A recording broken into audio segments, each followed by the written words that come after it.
আমার আল্লাহ কুরআনুল কারীমের মধ্যে বলেন, কোন বান্দা যখন আমার শুকরিয়া আদায় করে আমি রব্বুল আলামিন ওই বান্দার নিয়ামতকে বাড়ায় দেই। পড়েন সুবহানাল্লাহ।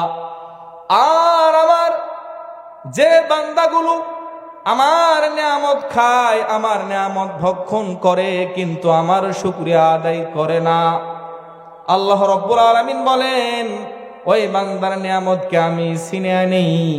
শুধু তাই না, ইন্না আযাবি লাশাদীদ, কঠিন শক্ত আযাবের মধ্যে আমি গ্রেফতার করি।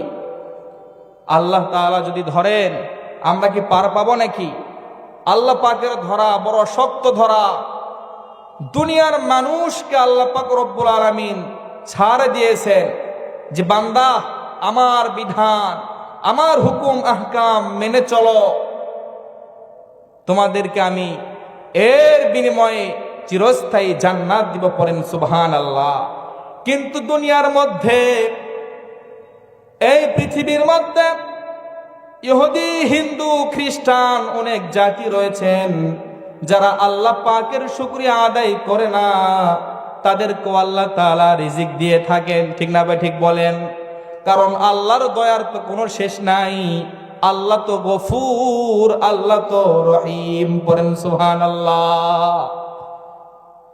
আল্লাহ পাকের শুকরিয়া আদায় করলে কেমন লাভ? আপনারা সকলে নাম শুনেছেন হযরত মূসা আলাইহিস সালাতু ওয়াস সালাম আল্লাহ তাআলার সাথে কথা বলার জন্য তুর পাহাড়ে যাইতেন। নাম শুনছেন? সবাই নাম শুনছেন? আল্লাহর পয়গম্বর হযরত মূসা আলাইহিস সালাতু ওয়াস সালাম আল্লাহ তাআলার সাথে কথা বলার জন্য তুর পাহাড়ে যাইতেছিলেন। প্রতিমধ্যে একজন ধনী ব্যক্তি পয়গম্বর মূসা আলাইহিস সালাতু ওয়াস সালামকে দেখার পরে ডাক দিয়ে বলো, ও পয়গম্বর মূসা, তুমি কোথায় যাও? আল্লাহর পয়গম্বর বললেন, আল্লাহ তাআলার সাথে কথা বলার জন্য তুর পাহাড়ে যাইতেছি। ধনী ব্যক্তি ডেকে ডেকে বলে, যেহেতু আল্লাহ তাআলার সাথে কথা বলার জন্য তুর পাহাড়ে যাইতেছেন, তাহলে আমার একটা কথা ছিল, যদি আপনি আল্লাহ তাআলাকে বলতেন। আল্লাহর পয়গম্বর হযরত মূসা আলাইহিস সালাতু ওয়াস সালাম ডাক বলে, বলেন আপনার কি কথা?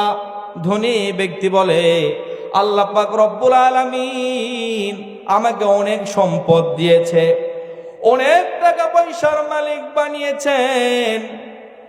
কি কাজ করলে, কি আমল করলে আমার সম্পদ কমে যাবে? বলেন কি হয়ে যাবে?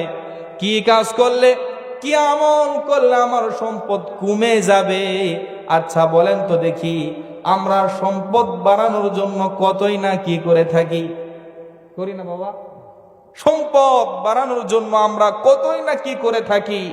মানুষের কাছ থেকে অন্যায় করে আমরা টাকা পয়সা নিয়ে থাকি, জুলুম করি, মানুষের হক আমরা নষ্ট করি। এরপরে আমরা মানুষের সম্পদ, মানুষের জায়গা জমি দখল করি। এরপরে আমরা মানুষকে ফাঁকি দেই, মানুষের কাছ থেকে মিথ্যা কথা বলে টাকা আমরা নিয়ে থাকি। এরকম কাজ আমরা করি কি করি না বলেন তো দেখি?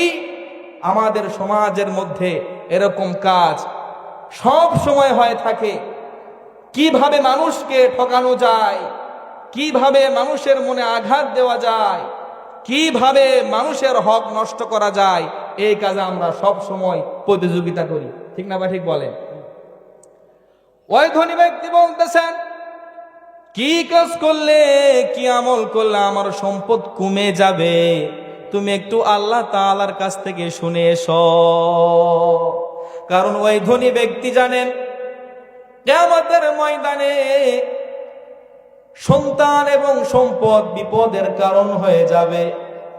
আল্লাহ পাক রব্বুল আলামিন কুরআনুল কারীমের মধ্যে বলেন, ইন্নামা আমওয়ালুকুম ওয়া আওলাদুকুম ফিতনা, নিশ্চয় সন্তান এবং সম্পদ হলো বিপদের কারণ। বলেন কিসের কারণ?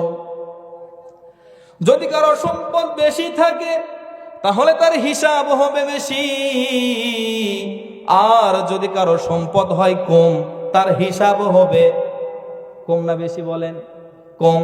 এজন্যই তো হাদিসের মধ্যে আসছে, ধনী ব্যক্তির চাইতে গরিবরা 500 বছর আগে আল্লাহর জান্নাতে যাবে। আওয়াজ করে বলেন না সুবহানাল্লাহ। আর সম্পদ, আল্লাহ পাক বলেন নিশ্চয় সম্পদ এবং সন্তান হচ্ছে বিপদের কারণ। আপনার আমার সন্তান আজকে নামাজের সময় দেখেন, ফজরের সময় বাবা সন্তানকে ডাক দেয়, ও আমার সন্তান ওঠো, ফজরের আজান হয়ে গেছে। সন্তান বলে বাবা আর একটু দেরি করি। এরকম করতে করতে এক পর্যায়ে সন্তান নামাজে আর যায় না। ফজরের সময় কি নামাজের উপস্থিতি নাই। ফজরের নামাজের পরে বাবা আসার পরে দেখতেছেন সন্তান হয়েছিল, আগে ছিল 3.5 হাত, ফজরের নামাজের পরে হয়ে গেছে সন্তান 1.5 হাত। কয় হাত? বাবা বলে কি রে 3.5 হাত আমার ছোলক দেখে গেলাম, এখন আসে দেখি 1.5 হাত। কারণ কি? ভালোকে নজর করে ডাকে, সন্তান 2 হাঁটু বুকের সাথে লাগিয়ে এমন ঘুম দিছে, ফজরের নামাজ সময় পার হয় সকাল 7টা বাজে, সন্তানের কোনো খবর নাই। এরকম আছে না নাই বলেন? এরকম সন্তান আছে না? বাবার কথা শোনে না, বাবাকে মূল্যায়ন করে না, বাবাকে সম্মান করে না, ভক্তি করে না। যদি বাবা বলে এই পথে যাও, এই পথে যাই, কথা শোনে না। এরকম সন্তান আমাদের আছে না নাই বলেন? আছে না? বাবার কথা তারা শোনে না, বাবাকে মূল্যায়ন করে না, বাবাকে শ্রদ্ধা করে না, বাবার কথা শোনে না। এরকম সন্তান আছে না নাই বলেন? এর কারণ কি? কারণ দ্বীন তাদের মধ্যে নাই, দ্বীনি শিক্ষা তাদের মধ্যে নাই। যদি দ্বীনি শিক্ষা তাদের অন্তরের মধ্যে থাকতো, তাহলে বাবা মার কথা তারা মেনে চলতো। ঠিক কিনা বলে? এর পিছনে আরেকটি কারণ হলো, আমরা যারা বাবা আছি, আমরা সন্তানের হক আদায় করতে পারি না। কারণ সন্তান হওয়ার পরে সন্তানকে দিতে হবে মাদ্রাসায়, দ্বীনি প্রতিষ্ঠানে। আপনার সন্তান ডাক্তার হবে, আপনার সন্তান মাস্টার হবে, আপনার সন্তান ইঞ্জিনিয়ার হবে, কোনো আপত্তি নাই। তবে প্রাথমিক তাকে কোরআন শিক্ষা দাও। বলেন প্রাথমিক কি শিক্ষা দিবেন? কোরআন শিক্ষা দিবেন। যদি তাদের সিনার মধ্যে কোরআন থাকে, তাহলে সে নামাজ কাজা করবে না, মানুষের ক্ষতি করবে না, মানুষের অন্যায় করবে না, মানুষকে ঠকে নিজে ধনী হওয়ার চিন্তা করবে না। কারণ তার সিনার মধ্যে রয়েছে কি বলেন? আল্লাহর কালাম, কুরআনুল কারীম থাকার কারণে সে কখনোই গুনাহের কাজ করতে পারবে না। কালকে আমাদের ময়দানে সন্তান কিভাবে বিপদের কারণ হবে? কারণ ওই সন্তান নামাজ পড়বে না। আপনি বাবা মারা গেলেন, জানাজার নামাজের দোয়াও আপনার সন্তান পারে না। আপনি মারা গেলেন, জানাজার নামাজের দোয়া পারে না, হা মেলে উপরের দিকে চায় থাকে, হা সন্তান চায় থাকে, কারণ দোয়া সে পারে না। এর পিছনে কারণ হলো তার বাবা। কারণ ছোটবেলায় মক্তবে পাঠায় নাই, মাদ্রাসায় পাঠায় নাই, যার কারণে সে কিছু শিখেই নাই। কেউ কি আমাদের ময়দানে ওই সন্তানকে যখন আল্লাহ পাক রব্বুল আলামিন জাহান্নামের যখন ঘোষণা দিয়ে দিবেন, ওই সন্তান তখন বলবেন, ওগো মালিক, আপনি আমাকে জাহান্নাম দিবেন, আমার কোনো কষ্ট নাই, কোনো দুঃখ নাই, তবে আমার একটা কথা আছে। আল্লাহ বলবেন কি কথা? বলবে আমাকে আপনি জাহান্নাম দিবেন, তবে আমাকে জাহান্নামে দেওয়ার আগে ওই আমার জালিম বাবাকে আগে জাহান্নামে পাঠান। ফেরেশতা বলবে কি জন্য তোমার বাবাকে জাহান্নামের মধ্যে পাঠাবো? সন্তান ডাক দিয়ে বলবেন, আমার বাবা আমাকে মাদ্রাসায় পাঠায় নাই, কোরআন শেখার কোনো ব্যবস্থা করে দেয় নাই, যার কারণে নামাজ পড়ি নাই, নামাজের তাগাদা আমার বাবা আমাকে দেয় নাই। নিজে নামাজ পড়েছে, নামাজের শিক্ষা কিভাবে আমি নামাজ শিক্ষা করব, কিভাবে নামাজ পড়ব, কিভাবে শরীয়ত সম্মত ভাবে আমি দুনিয়াতে চলাচল করব, কোনো কাজ করব, কোনো শিক্ষায় আমি পাই নাই। আমার বাবা নিজে নামাজ পড়লেও আমাকে নামাজের তাগাদা দেয় নাই। এজন্য আমার আল্লাহ কুরআনুল কারীমের মধ্যে বলেন, ইয়া আইয়ুহাল্লাযীনা আমানু কু আনফুসাকুম ওয়া আহলিকুম নার। পড়েন আল্লাহু আকবার। আমার আল্লাহ কুরআনুল কারীমের মধ্যে বলেন, ও আমার বান্দারা, তোমরা নিজে জাহান্নামের আগুন থেকে বাঁচো এবং তোমার আহাল পরিবারদেরকে জাহান্নামের আগুন থেকে বাঁচাও। আমার পরিবারের আহাল পরিবার বলতে আমার পরিবারের আমার ছেলে, আমার পরিবারের সদস্য। আমি নামাজ পড়লাম, সন্তানকে নামাজ পড়ার জন্য তাগাদা দিলাম না, আমিও একজন বড় অপরাধী। ওই ধনী ব্যক্তি পয়গম্বর মূসাকে ডাকতে বলো, পয়গম্বর মূসা, কি কাজ করলে আমার সম্পদ কমে যাবে? কি হবে? কমে যাবে। তুমি একটু আল্লাহ তাআলার কাছ থেকে শুনে এসো। পয়গম্বর মূসা বললেন ঠিক আছে। আবার সামনে যখন রওনা হয়েছেন, ইতিমধ্যে আরেকজন মহিলা মানুষ, বলেন কি মানুষ? মহিলা মানুষ পয়গম্বর মূসাকে দেখতে পায়, ডাক দিল, ও আল্লাহর পয়গম্বর মূসা, কোথায় যাও? পয়গম্বর মূসা বলতেছেন, আল্লাহ তাআলার সাথে কথা বলার জন্য তুর পাহাড়ে যাইতেছি। ওই মহিলা ডাক দিয়ে বলে, তাহলে আমারও একটা কথা আছে, তুমি একটু আল্লাহ তাআলার কাছ থেকে শুনে এসো। পয়গম্বর মূসা বলতেছেন, কি কথা?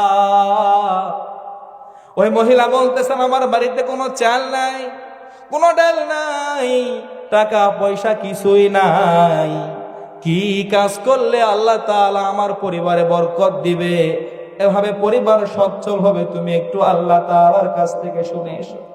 একথা শোনার পরে আল্লাহর পয়গম্বর হযরত মূসা আলাইহিস সালাতু ওয়াস সালাম আবারও সামনে রওনা হলেন। একবারে শেষ প্রান্তে একজন পুঙ্গ ব্যক্তি, ওই পুঙ্গ ব্যক্তির দুই হাতও নাই, দুই পাও নাই।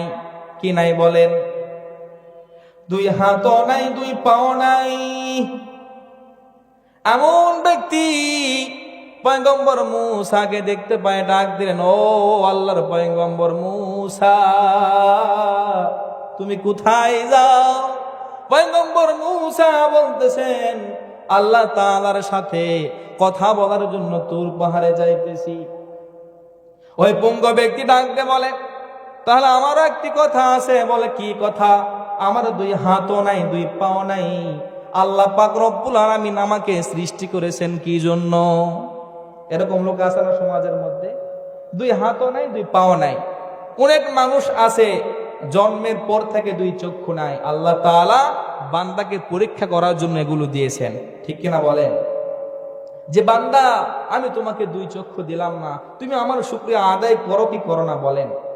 এটা আল্লাহ তাআলা পরীক্ষা করার জন্য আল্লাহ তাআলা অনেক রকম ভাবে দুনিয়াতে সৃষ্টি করেছেন।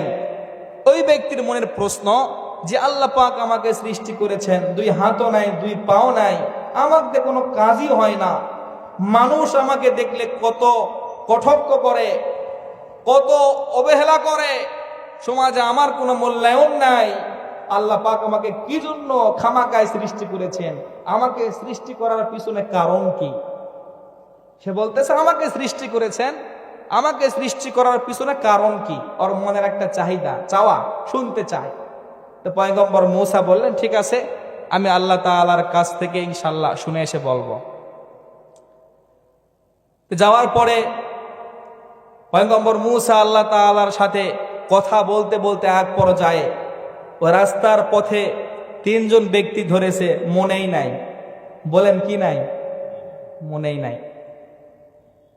তো আল্লাহ পাক পয়গম্বর মূসাকে ডাক দিয়ে বলতেছে, ও পয়গম্বর মূসা, রাস্তার মাঝে তোমাকে তিনজন ব্যক্তি ধরেছে, তোমার কি মনে আছে? মূসা বলতেছে মনেই নাই। নবী হয়েও মনে নাই। বর্তমান সময়ের মধ্যে দেখবেন কিছু পীর নামে কিছু ভণ্ড আছে যারা বলে নামাজ পড়ার দরকার নাই, রোজা রাখার দরকার নাই, নামাজ রোজা কোনো কিছুর দরকার নাই। বলে কেন? তখন তারা গান শোনায়, কিরমান কাতিবিন, রোজ হাশরের দিন মাওলার কাছে যদি করে অভিযোগ, আমি বলবো দুনিয়ায় ছিলাম হেলাল বাবার লোক। নাউজুবিল্লাহ পরে। এরকম ভণ্ড আছে না? নবীরই মনে নাই। আবার অনেক পীর সাহেব বলে কিয়ামতের ময়দানে আমরা জাহাজ নিয়ে যাব। বলেন কি নিয়ে যাবে? জাহাজ নিয়ে যাবে। জাহাজ নিয়ে যায় তাদেরকে এরকম ভাবে জাহাজের উপরে উঠাইয়া জান্নাতে নিয়ে যাবে। বলেন নাউজুবিল্লাহ। এরকম ভণ্ড আছে না? নবী হয়েও মনে নাই। আর কিয়ামতের ময়দানে প্রত্যেক নবীরা নিজের টেনশনে পেরেশানি হয়ে যাবে, আমার কি হবে, আমার কি হবে, আল্লাহ আমার কি হবে। ওই কঠিন মুহূর্তে আমাদের দরদি নবী সেজদায় পড়ে যাবেন, নিজের কথা বলবেন না। ওই সময় আমার নবী ইয়া হাবলি উম্মতি, ইয়া হাবলি উম্মতি বলে সেজদায় পড়ে থাকবেন। বলেন সুবহানাল্লাহ। পয়গম্বর মূসা নবী হওয়ার পরও ভুলে গেলেন। আল্লাহ বলতেছেন, ও মূসা তুমি ভুলে গেলে তো কি হবে, আমি কোনো কিছুই তো ভুলি না। সুবহানাল্লাহ পরে পয়গম্বর মূসা এখন বলবেন, আল্লাহ বলতেছেন, ও মূসা শেষের ব্যক্তির কথা আগে বলো। আল্লাহ আচ্ছা, তিনজন ব্যক্তি যে আল্লাহ নবীকে ধরেছেন, আল্লাহ দেখছেন না দেখেন নাই বলেন, তারপরও শুনতেছেন, তোমার মুখে একটু শুনি। তবে শেষের ব্যক্তির কথা তুমি আগে বলো, শেষের ব্যক্তির কথা আগে বলো। তো পয়গম্বর মূসা বলতেছেন যে আল্লাহ আপনি সৃষ্টি করেছেন, দুই হাতও নাই, দুই পাও নাই, এক পঙ্গুকে। দুনিয়ার মানুষ তাকে অপমান করে, সমাজের মধ্যে তার মূল্যায়ন নাই, মানুষ তাকে কদর করে না, ইজ্জত করে না, মানুষ তাকে দেখে অবহেলা করে। আল্লাহ তার মনে চায় আপনি তাকে কি জন্য সৃষ্টি করেছেন, তার মনে একটু শুনতে চায়। বলেন কি চাই? শুনতে চায়। আল্লাহ পাক রব্বুল আলামিন বললেন, ও মূসা তুমি ওই ব্যক্তিকে জানায় দাও জাহান্নামের মধ্যে একটি ছিদ্র আছে, ওই ছিদ্র আমি ওই পঙ্গুকে দিয়ে পূর্ণ করব। মূসা আশ্চর্য হয়ে গেছেন। আল্লাহকে বললেন, মালিক আয় আল্লাহ, দুনিয়াতে তাকে এত কষ্ট দিলেন, দুই হাতও দিলেন না, দুই পাও দিলেন না, এত কষ্টকে আপনি এত কষ্ট দিলেন, এইভাবে তাকে আপনি সৃষ্টি করেছেন। কিয়ামতের ময়দানে আল্লাহ আপনি আবার তাকে দিয়ে জাহান্নামের ছিদ্র পূর্ণ করবেন, এই কথা আমি পঙ্গুকে গিয়ে কিভাবে বলবো? আল্লাহ দুনিয়াতে এত কষ্ট দিলেন, মৃত্যুর পরে তাকে দিয়ে আপনি জাহান্নামে ছিদ্র, বোঝেন তো নাকি, ছিদ্র পূর্ণ করবেন, এই কথা আমি তাকে কেমনে বলি বলেন? আল্লাহ বলতেছেন,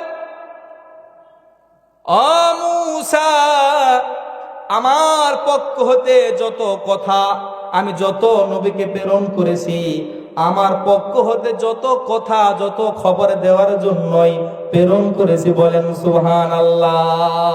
কারণ প্রত্যেক নবীরা খবর দিয়েছেন আল্লাহর পক্ষ হতে, দিনই দাওয়াত দিয়েছেন, ঠিক না ভাই? ঠিক বলেন। মূসা আলাইহিস সালাতু ওয়াস সালামের সময় পয়গম্বর মূসা দাওয়াত দিয়েছেন লা ইলাহা ইল্লাল্লাহ মুসা কালিমুল্লাহ, তখনকার কালিমা এটা ছিল। আমাদের নবী মুহাম্মাদুর রাসূলুল্লাহ, এজন্য আমাদের কালিমা লা ইলাহা ইল্লাল্লাহ মুহাম্মাদুর রাসূলুল্লাহ সাল্লাল্লাহু আলাইহি ওয়াসাল্লাম। তা আল্লাহ বলতেছেন, মূসা আমি তোমাকে খবর দেওয়ার জন্যই প্রেরণ করেছি, তোমার কাজ খবরে দেব। এরপর মূসা বলতেছেন, 2 নাম্বার যে ব্যক্তি ধরেছে একজন মহিলা ব্যক্তি, বাড়িতে কোনো খাবার নাই, চাল নাই, ডাল নাই, কিছুই নাই, টাকা পয়সা নাই, বাড়ি ঘর ভাঙ্গা, কি কাজ করলে কি আমল করলে আপনি তাকে এরকম পরিবার সচ্ছল বানায় দিবেন, বাড়িতে খাবারের ব্যবস্থা করে দিবেন? আল্লাহ পাক রব্বুল আলামিন পয়গম্বর মূসাকে ডাক দিয়ে বললেন, ও আমার পয়গম্বর মূসা, তুমি তাকে জানায় দাও ওই ব্যক্তি যেন বেশি বেশি করে আমার শুকরিয়া আদায় করে। পড়েন সুবহানাল্লাহ। যে ব্যক্তি আমার শুকরিয়া আদায় করবে, আমি আল্লাহ পাক রব্বুল আলামিন ওই বান্দা বান্দির নিয়ামতকে বাড়ায়া দিব। সুবহানাল্লাহ পড়ে। আর 3 নাম্বার ব্যক্তি, আয় আল্লাহ আপনি এত ধনী বানাইছেন, এত টাকা পয়সা দিয়েছেন, আয় আল্লাহ কিয়ামতের ময়দানে এত সম্পদের হিসাব কিভাবে দিবে? এজন্য সে সম্পদ কমাইতে চায়। কি কাজ করলে কি আমল করলে আপনি সম্পদ কমায় দিবেন? আল্লাহ পাক রব্বুল আলামিন ডাক দিয়ে বলো, ও পয়গম্বর মূসা তুমি জানায় দাও ওই ব্যক্তি যেন আমার শুকরিয়া আদায় করে না। যদি আমার শুকরিয়া না আদায় করে, আমি আস্তে আস্তে তার নিয়ামতকে ছিনায় নিব, আর তার সম্পদ আর বেশি হবে না। একথা শোনার পরে আল্লাহর পয়গম্বর মূসা যাওয়ার সময় প্রথম ওই পঙ্গ ব্যক্তি ডাকতে বলে, ও পয়গম্বর মূসা আমার খবর কি? কি বলে বলেন? আমার খবর কি? পয়গম্বর মূসা বলতেছে, তোর যা খবর রে, এ কথা আমি তোকে কেমনে বলি? তো পয়গম্বর মূসা বলতেছে, খবর কি আপনি দিবেন না আল্লাহর পক্ষ থেকে? আল্লাহর পক্ষ থেকে। তো বলেন সমস্যা কি, আল্লাহ কি বলছে শুনবো। তো পয়গম্বর মূসা বলতেছেন, তোমার যখন মৃত্যু হয়ে যাবে, মৃত্যুর পরে তোমাকে দিয়ে জাহান্নামের একটি ছিদ্র পূর্ণ করবে। বলে আলহামদুলিল্লাহ। পয়গম্বর মূসা বলতেছে, পাগল নাকি রে, জাহান্নামের ছিদ্র পূর্ণ করবে? বলার কথা নাউজুবিল্লাহ, ঠিক না? সে কি বলতেছে? সে বলতেছে আলহামদুলিল্লাহ। পয়গম্বর মূসা বলতেছে, পাগল রে, যে খবর আমি তোকে দিলাম তোর বলা উচিত নাউজুবিল্লাহ, আর তুই বললি আলহামদুলিল্লাহ, কারণ কি? পঙ্গ ব্যক্তি বলতেছে, জান্নাতের মালিক আমার আল্লাহ, জাহান্নামের মালিকও আমার আল্লাহ। আমি এতদিন জানতাম আমার দ্বারা মনে হয় কোনো কাজই হবে না, কারণ আমার 2 হাত নাই, 2 পা নাই। দুনিয়ার মানুষ কত অপমান করেছে, কত কটাক্ষ করেছে, আমি জানতাম মনে হয় আমার দিয়ে কোনো কাজই নাই। কিন্তু আজকে আমি জানতে পারলাম আমাকে সৃষ্টি করার পিছনে একটি আল্লাহ তাআলার উদ্দেশ্য আছে। জান্নাতের মালিক আমার আল্লাহ, জাহান্নামের মালিক আমার আল্লাহ। যে আল্লাহ যদি জাহান্নাম দিয়ে খুশি থাকে, আমিও খুশি, এজন্য বলছি আলহামদুলিল্লাহ। পয়গম্বর মূসা বলে, পাগলের সাথে কথা বলে সময় নষ্ট করে লাভ নাই। সামনে রওনা হয়েছেন, গায়েব থেকে আওয়াজ এসে বলতেছে, এরে মূসা, পিছন দিকে একটি বারের জন্য তুমি তাকিয়ে দেখো। পয়গম্বর মূসা পিছন দিকে তাকাইছেন, নজর করে দেখেন ওই পঙ্গু ব্যক্তি দুনিয়ার সব চাইতে সুন্দর যুবকদের মধ্যে একজন সুন্দর যুবক হয়ে দাঁড়িয়ে আছে। একটু আওয়াজ করে বলেন না সুবহানাল্লাহ। মূসা আশ্চর্য হয়ে গেছেন, কি? আল্লাহকে বলতেছেন, মালিক আয় আল্লাহ, আপনি তো বললেন জাহান্নামের ছিদ্র তাকে দিয়ে পূর্ণ করবেন। আমি তো নজর করে দেখলাম দুনিয়ার সুন্দর যুবকদের মধ্যে একজন সুন্দর যুবক হয়ে সে দাঁড়িয়ে আছে। আল্লাহ বলে, পয়গম্বর, যে শুকরিয়া আদায় করে আমি তার নিয়ামতকে বাড়ায়া দেই। দুই হাতও নাই, দুই পাও নাই, তারপর আমার শুকরিয়া অন্তরের মধ্যে, মুখে আমি আল্লাহ, আমার নাম তো গফুর, আমার দয়া তো অসীমাহীন দয়া, আমি ওই জন্য শুকরিয়া আদায় করছে আমি আল্লাহ সুন্দর যুবক বানায় দিয়েছি। আওয়াজ করে বলেন না সুবহানাল্লাহ। পয়গম্বর মূসা যখন সামনে রওনা হয়েছেন, ওই বৃদ্ধ মহিলা ডেকে বলে, আমার কি কথা, আমার কি খবর? পয়গম্বর মূসা বলতেছেন, বেশি বেশি আল্লাহ পাকের শুকরিয়া আদায় করো।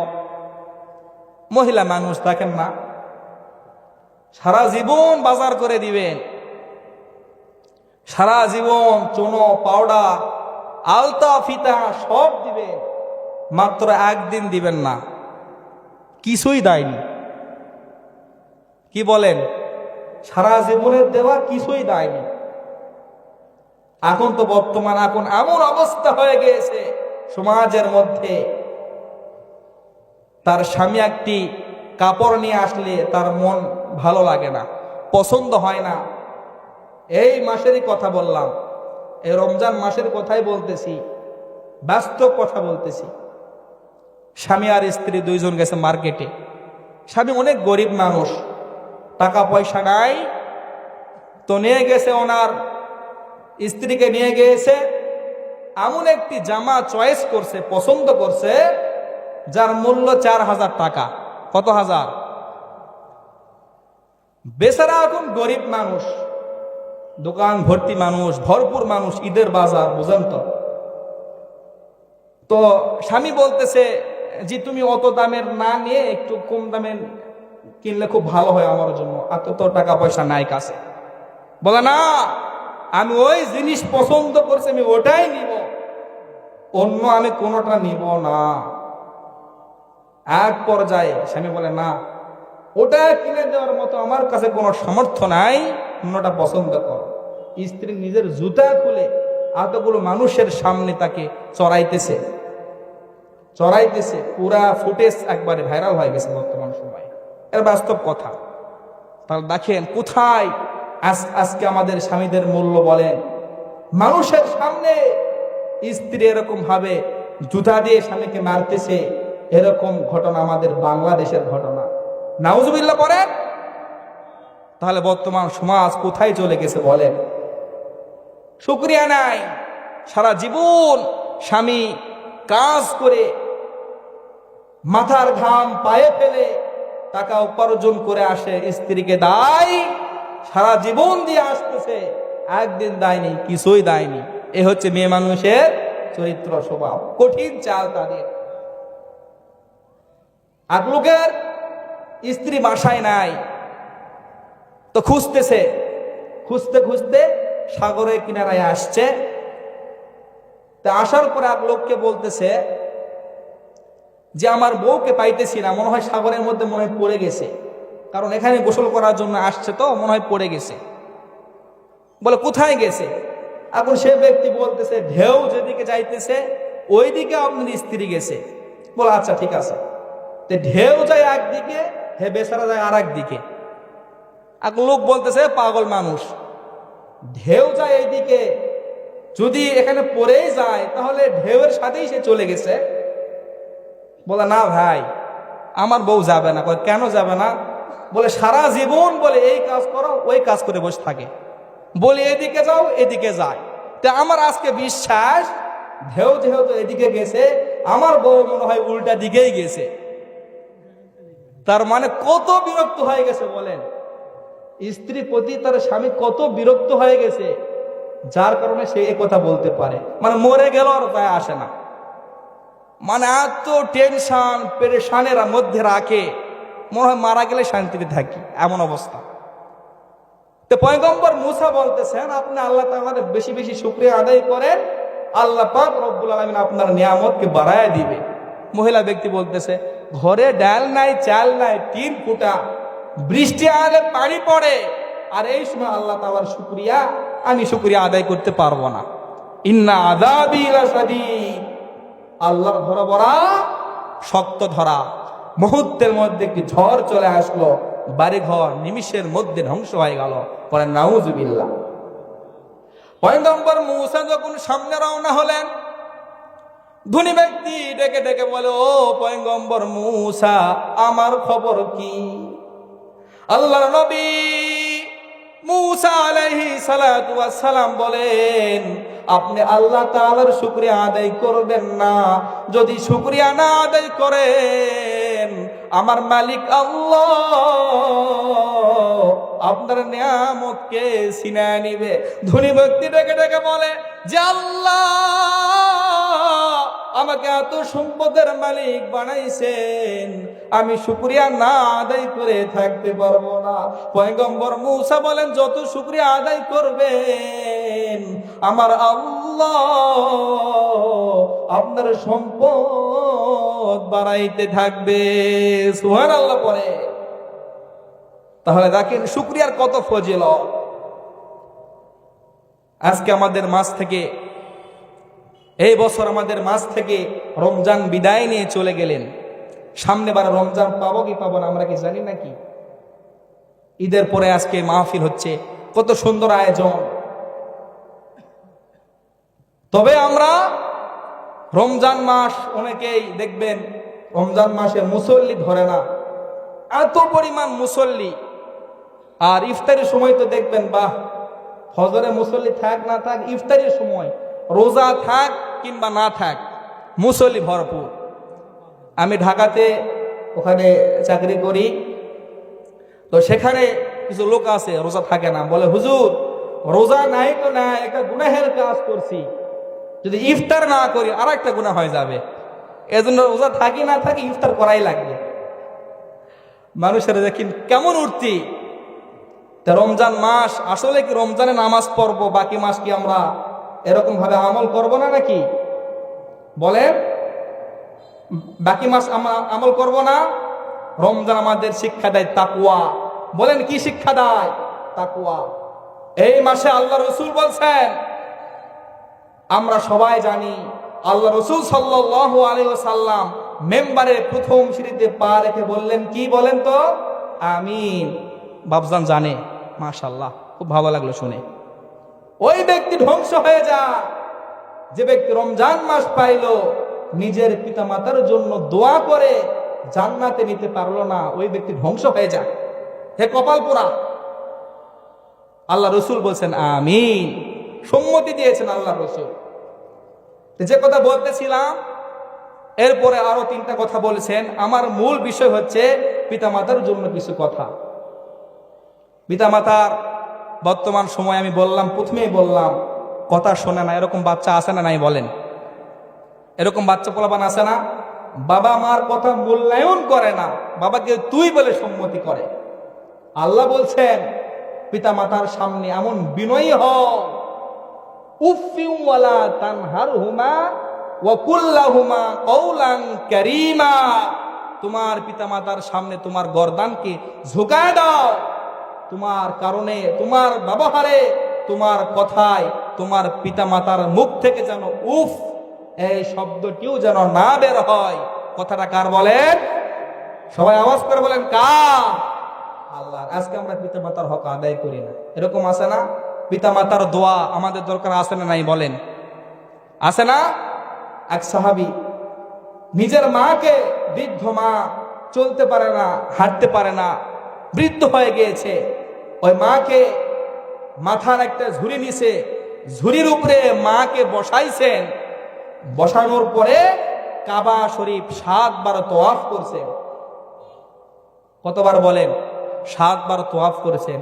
আসে আল্লাহ রসুল সাল্লাল্লাহু আলাইহি ওয়াসাল্লামকে বলেন, ইয়া রাসূলুল্লাহ, ইয়া হাবিবাল্লাহ, আমি আমার মায়ের ঋণ শোধ করে ফেলছি। বলে কিভাবে? বলে আমার বৃদ্ধ মাকে মাথায় নিয়ে কাবা শরীফ 7 বার তওয়াফ করছি। আয় আল্লাহ, আমি আমার মায়ের ঋণ শোধ করে ফেলছি। আল্লাহ রসুল সাল্লাল্লাহু আলাইহি ওয়াসাল্লাম বললেন, ওগো আমার সাহাবী, তোমার গায়ের চামড়া দিয়ে তোমার মায়ের জন্য যদি একটি স্যান্ডেল বানায় দাও, আর ওই স্যান্ডেল পরে কিয়ামত পর্যন্ত তোমার মা হেঁটে চলে বেড়াবে, তারপর তুমি তোমার মায়ের এক ফোঁটা দুধের ঋণ শোধ করতে পারবা না। সুবহানাল্লাহ। পরে মায়ের দোয়া তো মারাত্মক দোয়া। আজকে এই সম্পর্কে কিছু কথা বলে শেষ করে দিব। মায়ের দোয়া কেমন দোয়া দেখেন।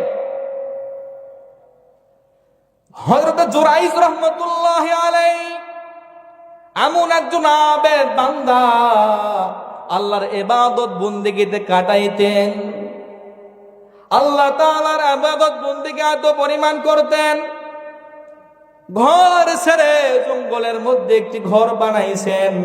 ওই ঘরের মধ্যে সব সময় আল্লাহ পাকের ইবাদত বন্দেগী করতে।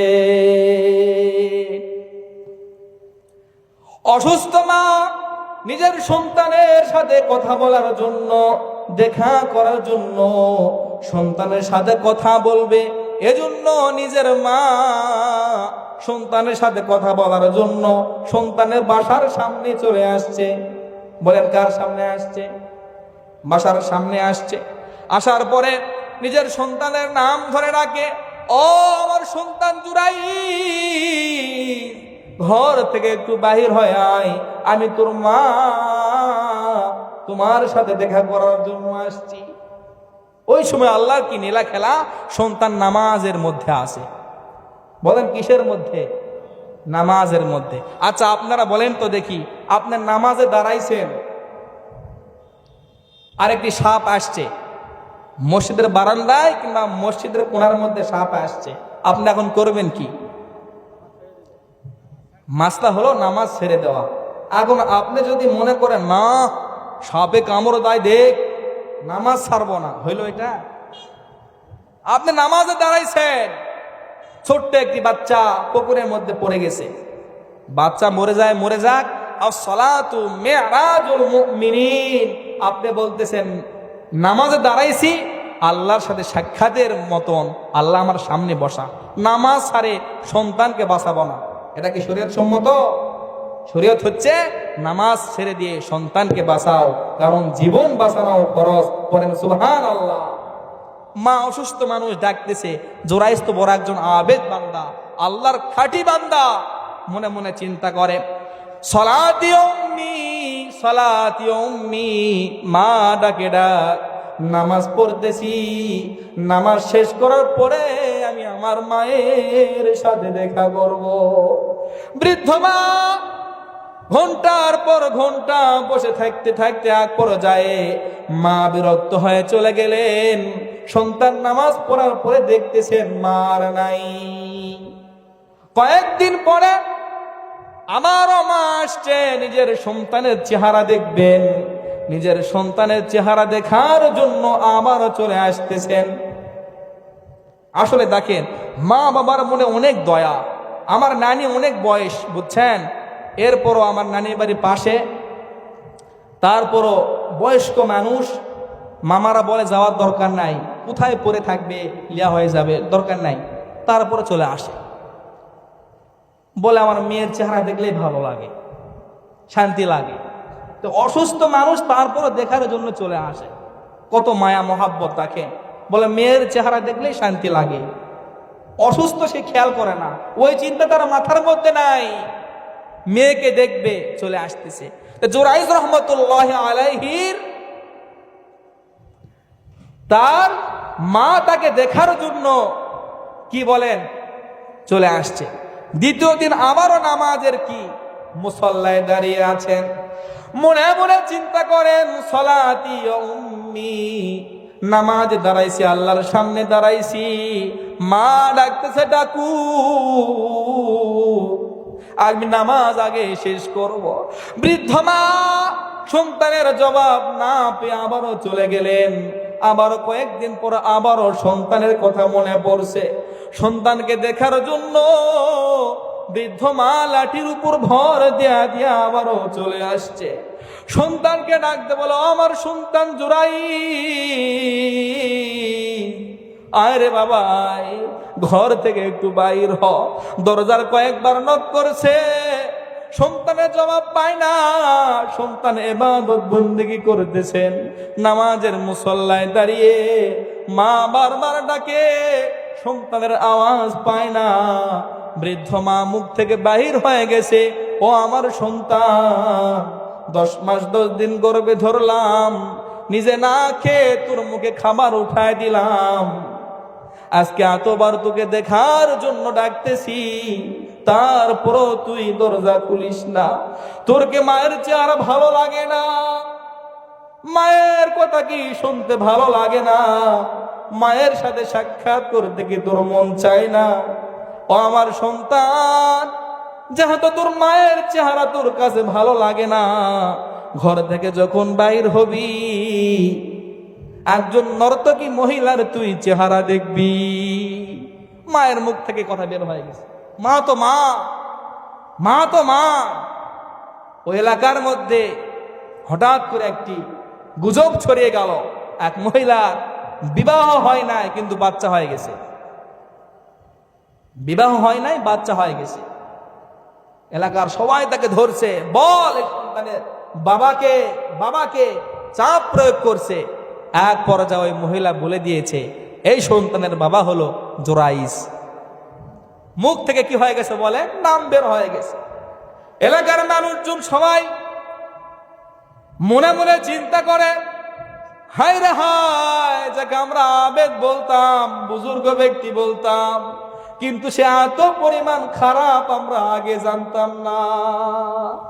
আমরা এলাকার মানুষজন এত সম্মান করতাম, কদর করতাম, স্নেহ করতাম, ভক্তি করতাম, কিন্তু তার মধ্যে খারাপই আছে আমরা আগে জানতাম না।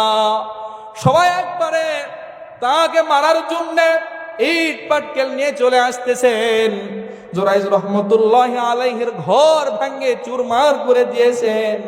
গায়ের মধ্যে যখন আঘাত করবেন, আল্লাহর খাঁটি বান্দা, আবেদ বান্দা বলতেছেন, ভাই রে ভাই, আল্লাহর কসম করে বলতেছি,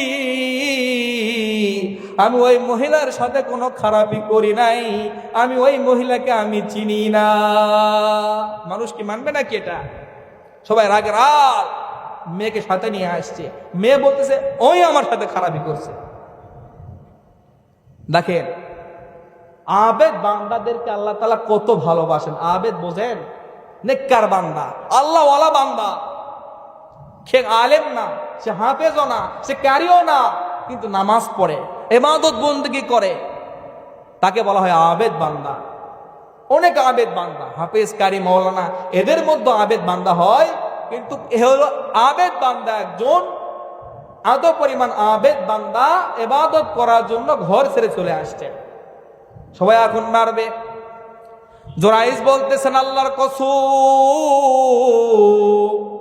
আমি কখনোই খারাপি করি নাই, আমি কখনোই খারাপি করি নাই। সবাই বলে, মেয়ে তোমার বিপক্ষে সাক্ষী দিয়েছে, তুমি খারাপি করেছো, একবারে মারবে এমন অবস্থায়। আল্লাহর কি লীলা খেলা! ওই মহিলার একজন সন্তান, সবাই মাত্র ভূমিষ্ঠ হয়েছে, কথা বলতে পারবে মনে হয়, কথা বলতে পারবে। ছোট্ট বাচ্চা, ছোট্ট বাচ্চা বলতেছে, খবরদার, জোরাইসকে তোমরা মেরো না, আমার মায়ের সাথে খারাপি করেছে জোরাইস না, অমুক গ্রামের অমুক এক ইহুদির ছেলে। বলেন সুবহানাল্লাহ। ছোট্ট বাচ্চার মুখে কথা ফুটিয়ে দিয়েছেন কে বলেন তো দেখি? আল্লাহ। আর মায়ের কি কেমন দোয়ার পাওয়ার দেখে। সন্তানের জন্য মুখ থেকে একটি দোয়া বের হয়ে গেছে, বড় দোয়া সঙ্গে সঙ্গে লেগে গিয়েছে। এজন্য আমরা রমজান মাস পেয়েছি, রমজান মাসেই শুধু নামাজ পড়বো, বাকি সময় নামাজ পড়বো না, পড়বো না। নামাজে লাভ না লস বলেন? নামাজ পড়লে লাভ না লস বলেন? নামাজ আপনাকে খারাপি কাজ থেকে ভালোর কাজে নিয়ে যাবে, এই কথা কি আমার? আল্লাহ পাক রব্বুল আলামিন বলেন, ইন্নাস সালাতা তানহা আনিল ফাহশাই ওয়াল মুনকার নিশ্চয় নামাজি খারাপি কাজ থেকে, নির্লজ্জ বেহায়া কাজ থেকে নামাজি মানুষকে বিরত রাখে। পড়েন সুবহানাল্লাহ।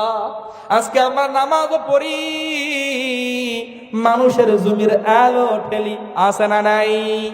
নামাজও পড়ি, মিথ্যা কথাও বলি, আছে না নাই?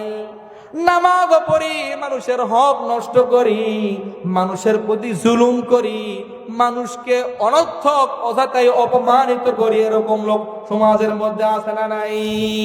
তার মানে নামাজের মতন তারা নামাজ হয় নাকি? নামাজের মতন নামাজ হলে তো তাহলে খারাপি কাজ থেকে সে বেঁচে থাকতে পারতো। তার মানে নামাজের মতো নামাজ হয় না, খারাপিও সে ছাড়তে পারে না, খারাপ কাজও সে বাদ দিতে পারে না, কারণ নামাজের মতন তার নামাজ হয় না। তো আমরা এখন নামাজ এমনও মুসল্লি আছে, নামাজের সময় যত তাড়াহুড়া, বুঝছেন? রমজান মাস গেল না, আমি এক মসজিদে তারাবি পড়াই, আমাকে দু একজন মুসল্লি বলতেছে, হুজুর জি অমুক মসজিদে নামাজ পড়লাম, এত স্পিড, কি বলেন, এত স্পিড, জি 20 মিনিটে 20 টাকা শেষ। কয় মিনিটে বলেন? 20 মিনিটে 20 টাকা শেষ। বলছে এত স্পিড হুজুর, আর আপনি তো চালানে পারেন না। আমাকে বলতেছে আপনার তো কিছু অত তো স্পিড নাই। তো আমি বললাম স্পিডও বাকি, নামাজ পড়বে আসি না, এটা আমি ওইটি গাড়ি চালাবে আসছি, যে স্পিডও চালামো বা গিয়ার মারলাম আর জোরে দৌড়াবে, এটা তো নামাজ। তো বলতেছে আপনি কেমনে নামাজ পড়েন, একটু আমাকে একটু বললে খুব ভালো হয়, আমি একটু শুনতাম। তে আলহামদুলিল্লাহ এত পর্যন্ত ঠিক আছে, এরপরে কি বলছে জিবরাইলও বুঝতে পারবে না। দলি কি হলো এটা, বলে হয়েছে এটা? তাহলে এই নামাজ পড়ে কি আমরা খারাপি কাজ থেকে বেঁচে থাকতে পারবো? এরকম নামাজ যদি কিয়ামত পর্যন্ত পড়ি কবুল হবে কি? আর যদি নামাজ এরকম নামাজ পড়ে আসে বলে আমি সবচেয়ে ভালো, আমার নামাজ আল্লাহ কবুল করছে, হবে কি বলেন? নামাজের মধ্যে তাড়াহুড়া করলে এক নাম্বার তার রিজিক কমে যায়। বলেন কি হয়? বলেন রিজিক কমে যায়। ইমামকে টাকাটা দেয়, নামাজ পড়ান হুজুর, জোরে পড়া। তো ইমাম সাহেব কি নামাজ পড়াবে আসে না ওর দাম করতে আসছে? টাকাটা দেয়, নামাজে গুরুত্ব নাই। সাহাবায়ে কেরামরা, আল্লাহ রাসূল সাল্লাল্লাহু আলাইহি ওয়াসাল্লাম যখন নামাজের সেজদায় যাইতেন, হযরত আয়েশা সিদ্দিকা রাদিয়াল্লাহু তাআলা আনহা বর্ণনা করেন, যখন তিনি সেজদায় যাইতেন মনে হয়তো আল্লাহ রাসূল মনে হয় আর নাই, উনি মনে হয় মারা গেছেন। এতক্ষণ লম্বা সময় ধরে সেজদা করতেন, রুকু করতেন, মনে হয় আল্লাহ রাসূল মারা গেছে, দুনিয়া থেকে বিদায় নিয়ে চলে গেছে। এত তারা নামাজ ধীরস্থির ভাবে পড়েছেন। নামাজ যখন পড়ে, আস-সালাতু মিরাজুল মুমিনিন, পুরো বান্দা যখন নামাজ পড়ে সে আল্লাহ তাআলার সাথে সাক্ষাৎ করে। সুবহানাল্লাহ পড়েন। আরেক বর্ণনায় আসছে, নামাজ যখন সে কোনো ব্যক্তি পড়ে, নামাজের আল্লাহকে সে দেখতে পায়। আমরা কি দেখতে পাই? কিন্তু আল্লাহ যে আমাকে দেখতেছে এই বিশ্বাস আপনার অন্তরের মধ্যে থাকতে হবে। 4টা কাজ করবেন, নামাজের মনোযোগ অন্যদিকে যাবে না, বলেই শেষ করে দেবে ইনশাআল্লাহ। 1 নাম্বার কাজ হলো, আপনি যখন নামাজের মুসল্লায় যখন দাঁড়াবেন, আপনি মনে করবেন আমার ডান দিকে জান্নাত, বাম দিকে জাহান্নাম, পিছনে মালাকুল মউত, সামনে আমার আল্লাহ আমাকে দেখতেছেন। এই 4 কাজ করলে নামাজের দৃষ্টি অন্যদিকে যাবে? যাবে না। পিছনে তো মালাকুল মউত, নামাজ শেষ করে দাঁড়াইতে পারবো নাকি কোনো গ্যারান্টি নাই। নামাজ যদি ভালো হয় আল্লাহর জান্নাতে যাব, নামাজ যদি না হয় জাহান্নামে যাব, আর আল্লাহ আমাকে সামনে দেখতেছে। এরকম ভাবে কোন মানুষ যদি নামাজ পড়ে, নামাজ পড়ার সময় যে ফ্যান গুনবে না, নামাজ পড়ার সময় পিছনে তাকাবে না, নামাজ পড়ার সময় এরকম ভাবে পিঠ মোবাইল ধরে বলবে না জি আমি নামাজে আসি একটু পরে ফোন দাও, এরকম বলবে নাকি? কত মানুষ নামাজ পড়ে ফোন দিছে, ফোন ধরেই বলতেছে ভাই নামাজে আসি পরে ফোন দান। নামাজ হবে কি? নামাজের মধ্যে আছে, ফোন দিয়ে মানা করতেছে, ওরা দরকারি কাজ, নামাজ পড়ে পড়া যাবে, তাহলে হলো নাকি নামাজ? আল্লাহ পাক আমাদের সকলকে সহি শুদ্ধ ভাবে নামাজ পড়ে ঈমান নিয়ে আমল করে কবরে যাওয়ার মতন তৌফিক দান করুন। বলে আমিন। ওয়া আখির দাওয়ানা আলহামদুলিল্লাহি রাব্বিল আলামিন। সবাই আমার জন্য মন প্রাণ থেকে দোয়া করবেন। আমার বড় ভাই, আপনাদের মসজিদের ইমাম খতিব আহসান হাবিব আমার বড় ভাই, আমাকে খুব ভালোবাসে, আমিও খুব ভাইকে মোহাব্বত করি। তো ভাইয়ের আমন্ত্রণে আসছি, সবাই আমার জন্য দোয়া করবেন। কোনো কথায় কষ্ট পেয়ে থাকলে মাফ করে দিবেন। ওমা তৌফিকি ইল্লা বিল্লাহ। আসসালামু আলাইকুম রহমতুল্লাহ।